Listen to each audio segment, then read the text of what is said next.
2024-25 সালের প্রাক বাজেট গোলটেবিল আলোচনার আয়োজন করে institute of cost and management accounts of Bangladesh.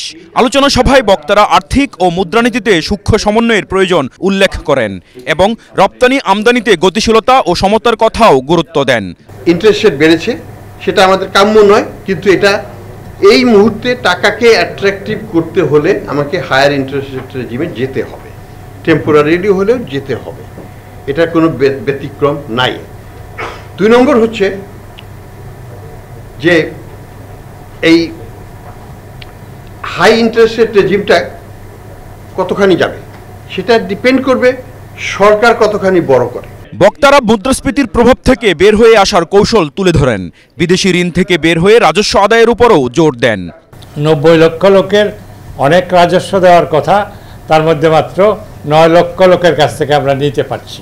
এটা আমি বলবো আমাদের সিস্টেমের ব্যর্থতা, তাদের কোনো দোষারোপ করছি না, তাদের কাছে আমাদের যেতে হবে। আমরা শিক্ষায় যদি আমরা বিনিয়োগ না বাড়াই, শিক্ষা বিনিয়োগ আমি বলছি সাইজ না, আকার না, পড়াশোনার আকার দেখা গেছে, ইফেক্টিভ কার্যকর একটা মেগা প্রজেক্ট, যেখানে মেগা প্রজেক্ট বললেই আমাদের সচিবালয়ের লোকরা কতগুলো বিল্ডিং এর প্রজেক্ট নিয়ে আসবে, বিল্ডিং, শুধু বিল্ডিং।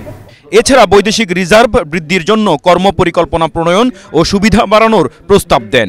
সরকারের এই বাজেটের লক্ষ্যগুলো তো অবশ্যই আর্থিক ব্যবস্থাপনা সংস্কারের বিষয়টা আসছে, সামষ্টিক অর্থনৈতিক ব্যবস্থাপনা সুশাসন বজায় রাখা, এগুলো প্রত্যেক বাজেটেই থাকে, এবং সংস্কারের মাধ্যমে জনগণের সেবা প্রাপ্তির বিষয়টা সহজীকরণ করা, যেটা অবশ্যই ডিজিটালাইজেশন অটোমেশনের মাধ্যমে সর্বোত্তমভাবে করা সম্ভব। আমাদের ইতিমধ্যে ডিজিটাল আর্থিক ব্যবস্থাপনা জনগণের বেশ কিছু ব্যয় কমিয়েছে, গতি বৃদ্ধি করেছে এবং সরকারের সেবা প্রদানে আরও কার্যকারিতা বৃদ্ধি করেছে।